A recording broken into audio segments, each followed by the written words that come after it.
આજે ગામ સભાનો પાવર છે ને એનો ઉપયોગ કરતા કોઈને નથી આવડતો। આ રૂઢી ગામ સભાનો જે પાવર છે ને એ અમારી ખુરશી બી હલાવવાની તાકાત રાખે, પણ એનો ઉપયોગ કરવો પડે।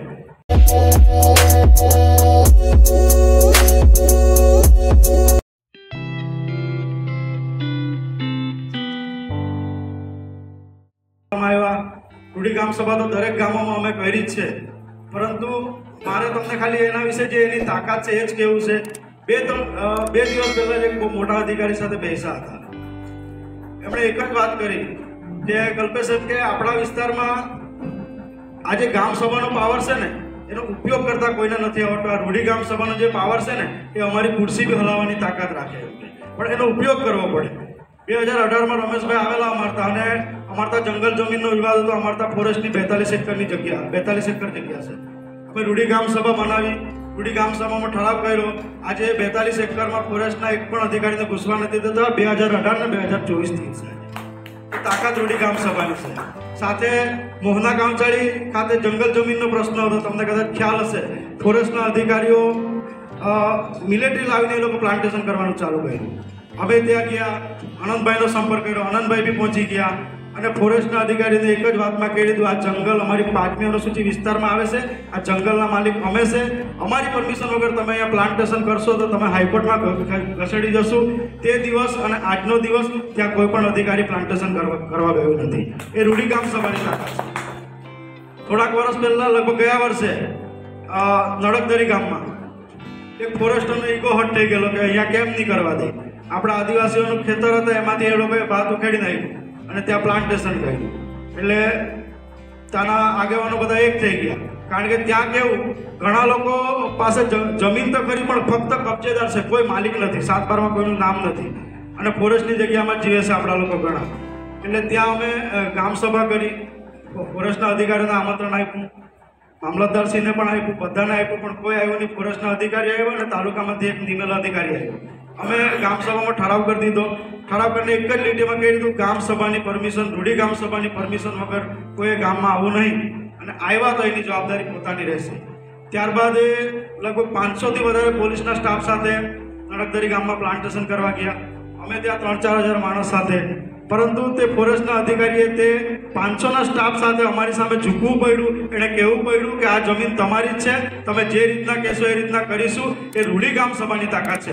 પરંતુ રૂઢી ગામ સભા બની ગયું પછી તમે એવું માનો કે અમારું ગામ રૂઢી ગામ સભા મળી ગયું, એમ બની ગયું એટલે અમને બધા જ હકો મળી ગયા, બધી જ તાકાત મળી ગઈ, એ વાત ખોટી છે, ભૂલી જજો।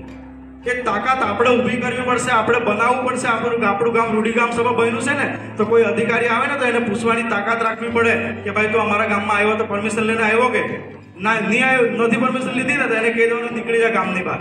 એ કહેવાની તાકાત રાખવી પડે, કારણ કે અમે કોઈને ગામમાં નથી ઘૂસવા દેતા। કોઈ પણ કલેક્ટર બી હોય ને એને બી કહી દે પરમિશન હોય તો આવજે, બાકી નહીં। અમારા ગામમાંથી એક રથ ગયેલો 2-4 વર્ષ પહેલા, વિરોધ નથી કરતા, પરંતુ અમારું ગામ રૂઢી ગામ સભા હતું, અમારા ગામમાં ઠરાવ થયેલો, અધિકારીઓને અમે પહોંચાડ લાવતા એટલે ખબર હતી, એટલે એમણે અમારા ગામ સભાની પરમિશન માંગી, અમે નહીં આપી તો અમારા ગામમાં એ રથ નહીં લાવેલા। એ રૂઢી ગામ સભાની તાકાત છે। બીજી વાત કે મારી ઘરવાળી બી સરપંચ છે, બિનહરી, અમારે તો ચૂંટણી નહીં થઈ, પરંતુ ઘણા લોકોના મનમાં એવું હશે, અમે ઘણી જગ્યાએ ગામ સભા કરીને તો ઘણા સરપંચોના અમને પ્રશ્ન હોય કે રૂઢી ગામ સભા કરીએ પછી આપણને ગ્રાન્ટમાં કોઈ તકલીફ તો નહીં પડે ને, કોઈ સરકાર તરફથી હેરાનગતિ તો નહીં ને। હું ધરમપુરમાં અપક્ષમાં ચૂંટાયેલો છું। આજે ધરમપુર તાલુકાના સૌથી વધારે કામો લાવતા હોય ને તો હું મારા ગામમાં લાવું છું, રૂઢી ગામ સભા બનાવું। કોઈ જગ્યાએ તકલીફ નથી પડતી, અને કોઈ આપણને સંચેડે તો કહી દેવાનું અમારું ગામ રૂઢી ગામ સભા છે, અમારા ગામમાં તો પરમિશન વગર આવી બતાવ, તને ખબર પાડીએ કોણ છે તે। એ રૂઢી ગામ સભાની તાકાત છે। અમે તાકાતથી એટલે બોલીએ છીએ, અમે સંવિધાન વાંચ્યું છે, 5મી અનુસૂચિ વાંચી છે, 13(3) મુજબના કાયદા શું છે, આપણને શું અધિકાર મળ્યા છે એ વાંચ્યું છે, એટલે અમે અધિકારીઓ સાથે તાકાતથી બોલી શકીએ છીએ। એ તાકાતથી બોલવાની તાકાત પણ તમારે રાખવી પડે, કારણ કે સરપંચ એકવાર કહી દે ને કે મારા ગામમાં નહીં આવવાનું તો નહીં જ આવવાનું, પછી કોઈ પણ અધિકારી હોય। અમારા ગામમાં જીબીના કર્મચારીઓ લાઇટ ચેકિંગ માટે આવ્યા મળસ કે, અમે એને એક જ લીટીમાં કહી દીધું, તમે પરમિશન લીધી છે કે? એ લોકોએ નહીં લીધી, તો મેં કોઈ નીકળો, એ લોકોએ નીકળીને જયા કરવું પડ્યું, કારણ કે એ જે અધિકારી આવેલો હતો એ પામસેપની વિચારધારાવાળો હતો, અને એને સંવિધાન ખબર હતી કે એ લોકો શું કરી શકે, એટલે અધિકારીઓ નીકળી ગયા। પરંતુ રૂઢી ગામ સભા બની ગયા પછી આપણે બધા એવું વિચારીશું કે અમારા વિસ્તારમાંથી પ્રોજેક્ટ જતો છે આપણે અટકાવીશું, એ 100% અટકાવીશું બધા થઈને, કારણ કે એ લોકોની મજા નથી. અમે અનેક સરકારના એવા પ્રોજેક્ટો છે જેને સરકારને ઘૂંટણીએ પાડી દીધી છે અને અટકાવ્યા છે. એમાં તમામ ટીમનો સહકાર્યો છે. એમાં ખાસ કરીને વાંસદા ચીખલીના ધારાસભ્ય અનંતભાઈ કે જેમણે કોઈ પણ રાજકીય પક્ષ જોયો નથી. તેણે એમ નથી જોયું કે કલ્પેશ ભાજપનો છે કે અપક્ષનો છે કે કોંગ્રેસનો છે કે કોનો છે. એણે ફક્ત એક જ વાત કરી છે, આદિવાસી સમાજ હોય કે બીજો સમાજ હોય એની સાથે અન્યાય થશે ને તો આપણે જઈને ઉભા રહેવાનું, પછી સામે કોઈ બી હોય. બસ એ જ વાત લઈને અમે પણ બધે ફરીએ છીએ કે કોઈ રાજકારણ કરવા નથી નીકળ્યા. અમારે અહીંયા મત લેવા પણ નથી આવવાનું. આવતા વર્ષે તાલુકા પંચાયતનું ઇલેક્શન છે, અમારે તો પેલી સાઈડ મત લેવાના છે. પણ અમે અહીંયા એટલા માટે આવીએ છીએ કે આપણો આ ઘર પરિવાર છે, આપણે ઘરના કુટુંબના સભ્યો છે. હું તો કેમ છું, અહીંયા આવે તો ખુરશી ટેબલની પણ જરૂર નથી, નીચે જ બેસાડવાના બધાને. કારણ કે રૂડી ગામ સભાની પરંપરા છે. વડીલો પહેલા નીચે જ બેસતા અને ગામ સભા કરતા, અને આપણા વડીલ એકવાર કહી દે આપણો પોલીસ પટેલ કે આ વસ્તુ કરવાનું, તો પોલીસવાળા બી તે વસ્તુને માન્ય રાખતા. આ કદાચ વડીલોને ખબર હોય જૂના હોય. એટલે હું તો તમને એટલું જ કેમ છું, આ રૂડી ગામ સભા વિશેની તો વિસ્તૃત માહિતી રમેશભાઈ આપશે, પણ અમે જે રૂડી ગામ સભાની તાકાતનો અનુભવ કર્યો છે એની જ હું તો તમને ખાલી વાત કરવા આવ્યો છું. અહીંયા ગુંદિયા ગામમાં ડેમનો પ્રોજેક્ટ જતો હતો, સૌથી વધારે આખું ગામ ગુંદિયા ગામ ડૂબતું હતું. તો ત્યાં બી અમે રૂડી ગામ સભા કરી, 5મી અનુસૂચિ વિસ્તારના બોર્ડ માર્યા. તો ત્યાં પણ કોઈ અધિકારી જાય તો તે ગામ સભાના મોભીને મળે, રૂડી ગામ સભાના અધ્યક્ષને મળે અથવા સરપંચને મળે, એ પરમિશન આપે ને પછી જ એ લોકો ગામમાં ઘૂસે. એ તાકાત રૂડી ગામ સભાની છે અને એ તાકાત તમારે ઊભી કરવાની છે. આટલું જ વાત કરીને મારી વાત પૂરી કરું છું, પણ જ્યાં પણ અન્યાય થાય તો યાદ કરો. આજે ફલદરા ગામનું નામ તો અમે બહુ સાંભળ્યું હતું, પણ આજે આ ગામમાં આવવાનું થયું. આ ગામના પ્રથમ નાગરિક સરપંચ છે એવા કલ્પેશભાઈ, કમલેશભાઈ, રાકેશભાઈ, મારા રૂડી ગામ સભાના સાથી અધ્યક્ષો, ભાઈઓ બહેનો, વડીલો, તમારા ત્યાંથી તમારા ગામથી તમારા સરપંચ છે આ ભાઈ અને બીજા 2-3 વ્યક્તિ અમને મળવા આવ્યા. એમણે એમનો વિચાર રજૂ કર્યો કે અમારે પણ રૂડી પ્રથા ગામ સભા બનાવી છે. પણ અહીં બેસેલાને મારે એક પ્રશ્નો છે, રૂડી પ્રથા એટલે શું? પહેલા તો આપણે એને સમજવું પડશે. રૂડી પ્રથા એટલે આપણી જે રૂઢિ પરંપરાઓ છે, આપણા દેવી દેવતાઓ છે, આપણી સંસ્કૃતિ છે, આપણા કસ્ટમરી લો એટલે કે આપણા સામાજિક રીત રિવાજો છે, આપણા સામાજિક ન્યાય પદ્ધતિ છે, એને આપણે સમજવી પડશે.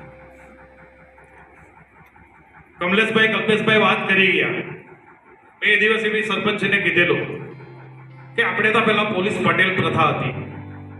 એ કેમ? એ પોલીસ પટેલ કેટલું ભણેલો એ કોઈ જોતું નહોતું, પણ પોલીસ પટેલને આ બંધારણીય શક્તિ એટલી હતી, એટલા પાવર હતા કે કદાચ ગામની અંદર કોઈ પીઆઈ, પીએસઆઈ કે કોઈ પોલીસવાળો પોલીસ પટેલને પૂછાવ કરજો, કોઈને દારૂની રેડ પણ કરવા કહે તો એવા પોલીસ પટેલો કે પોલીસવાળાને મારતા. આ આપણી ગામ સભાની તાકાત. પણ ધીરે ધીરે આપણા લોકો આપણી સંસ્કૃતિને ભૂલતા ગયા, વિદેશી સંસ્કૃતિ તરફ આપણું આકર્ષણ વધતું ગયું અને આપણા જે સામાજિક રીત રિવાજો છે એમાં પણ આપણે બદલાવ લાવી દીધો. એટલે એ ધીરે ધીરે આપણી એ જે તાકાત હતી એમાં ઘટાડો થઈ ગયો અને ધીરે ધીરે પંચાયત આવી થઈ. 1993માં પંચાયત અધિનિયમ બનાવ્યો અને પંચાયતને પાવર આપ્યા. પણ કહેતા દુઃખ થાય, સરપંચ, રાજ્યપાલ અને રાષ્ટ્રપતિ એક એવા હોદ્દા છે કે બિન રાજકીય હોદ્દા છે. આજની પરિસ્થિતિમાં ધીરે ધીરે આ લોકો પણ બધા રાજકીય પ્રેરિત સરપંચો થઈ ગયા, એટલે રાજકીય ગુલામો થઈ ગયા. બધા જ સરપંચો એવા નથી, પણ કઈક અંશે સરપંચ ઉપરથી આદેશ કરવામાં આવે કે ભાઈ તમારે ત્યાંથી આ પ્રોજેક્ટ લઈ જવાનો છે એટલે તમારે વિરોધ નથી કરવાનો.